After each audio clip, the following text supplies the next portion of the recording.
My dad locked my brother in the attic. I now know the horrifying things he was doing to him. All my life, my parents have always told me that I was an only child. My parents always acted a bit strange, but I loved them. They would have no reason to lie to me, so I believed them. That was until today when I discovered the horrifying secret they have been hiding from me.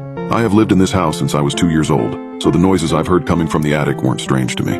When I was little, my mom would tell me fairies were living there to watch over us. If I was really bad, they would come and take me, and I would have to live with them forever. I know she was trying to frighten me, but I don't think she actually realized how much it did scare me. I used to have a recurring nightmare of some unseen force taking me out of bed and putting me in a burlap sack. I could feel every bump as they dragged me up those attic stairs. It felt so real. I would soon find out the true horrifying meaning behind these dreams. I was too terrified to get out of bed at night, but every now and then I would hear footsteps and think they were coming for me and sprint as fast as I could to my parents' room. One of my earliest memories was me diving into their bed after hearing something moving around up there in the middle of the night. I would make my dad check every inch of that house, especially the attic door, before I'd go back to bed. I was always afraid he would forget to put the chains back on after feeding them. I used to hide under the covers with my mother's arms wrapped around me, and she would sing to me and I would usually be asleep by the time he returned. She had such a soothing voice. I always believed nothing could harm me as long as I was in her arms. She was so calm no matter what happened. I can't remember one time she raised her voice to me. My dad wasn't as calm as my mom, but he never shouted at me. He believed communication was the key to any good relationship. The town I live in is small with less than 1,000 people. Everyone knows each other and we all look out for each other. So it doesn't make sense how my parents managed to hide a child in the attic all these years without someone finding out. Our next door neighbor, Mrs. Henson, went on a date with a guy she met on Facebook a few years back while her husband was at a bar. The whole town knew about it before she even got out of the restaurant, even though it happened 2 towns over. That's the thing about small towns, everyone knows your business. So how did my parents get away with it for so long? Looking back, I probably should have known something was wrong. The constant scratching, the crying, the chain door. Then there was the feeding bucket. I guess when you are a kid, you will believe anything your parents tell you. By the time I stopped believing in fairies, my parents had me convinced that raccoons were living up there, and my dad was treating them for rabies. I don't know how I believed them. It sounds so stupid now, but it worked. I never went near the attic. Elle first started to get suspicious about a year ago. It was my dad's birthday, and he had a bit too much to drink and forgot to lock the attic door. I only noticed when I got up to go to the toilet. I tried to warn him, but he was out cold on the couch. I didn't want to wake my mom, so I went back to bed. A while later, I was awoken by a weird noise, but I thought it came from the attic, so I didn't think anything of it and tried to go back to sleep. Before I got a chance to close my eyes, I heard a thud. It sounded like it came from the end of my bed, so I got a fright and jumped up. Staring into the darkness, I could just about make out a shadowy figure rocking over and back in the corner. The noise was coming from them banging their head on the wall as they swayed back and forth repeatedly. First, I thought it was my dad, so I whispered, "Dad, is that you?" But he didn't answer. Suddenly, the thuds started to become louder and closer together. That's when I realized it wasn't my dad. I could feel the blood rushing to my head and my heart started jumping to the beat. Thud, thud, thud, thud of his head hitting the wall.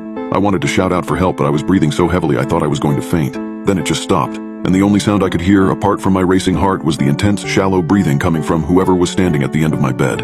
As I watched him slowly turn toward me, there was a moment where I thought I was going to die. I couldn't feel my heart anymore, and I'm fairly sure my life flashed before my eyes. I then heard him shout, "Josh!" before laughing maniacally. I will tell you this, I screamed louder than I ever screamed in my life. I wouldn't be surprised if I woke the whole town. I don't remember much after that. I may have passed out. I don't know how my parents kept doing this, but they were able to convince me it was all a dream, and I believed them even when I found a head-shaped dent on my wall the next day. I guess they were my parents, and I never expected them to lie to me. But the veil had been lifted, and I started to notice every little noise that came from the attic, and it scared the hell out of me. The next few months were normal, until my dad had a few too many again, and ended up falling asleep on the couch. I don't know how long after it was, but something woke me. I heard, "Josh, Josh, please wake up." I was after coming out of a deep sleep and could barely keep my eyes open, so I thought I was dreaming and pulled the covers over my head. I then felt a hand on my shoulder. "Josh, please, we are running out of time."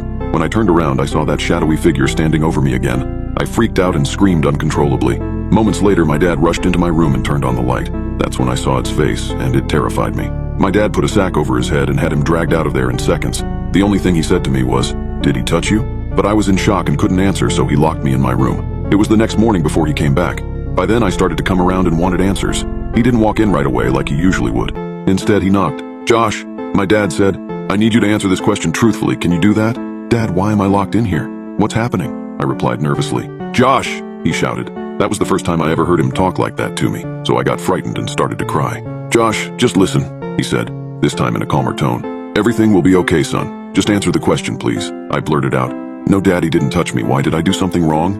"No, son, you did good," he replied as he let out a sigh of relief. Then he walked away, and I heard nothing from him for hours. When he came back, Mom was with him. She had a burger and fries, which she left down on the bed beside me. I knew things were bad when she couldn't even look me in the eye. When I asked them what was wrong, they seemed to struggle to get the words out. They were usually very vocal, so it was weird to see them like that. When they eventually started explaining what was going on, it shocked me to my core. They told me I had a brother that they kept locked in the attic all these years. I didn't know what to say, but it did explain what I saw that night and why that shadowy figure looked so much like me. They said he was born with a dangerous condition and they had to lock him in the attic to keep everyone safe, but they assured me it was okay as long as I didn't have any contact with him. When I asked them why they didn't just take him to the hospital to get help, they told me it wasn't that kind of sickness. I was worried about him, and I wanted to do something about it.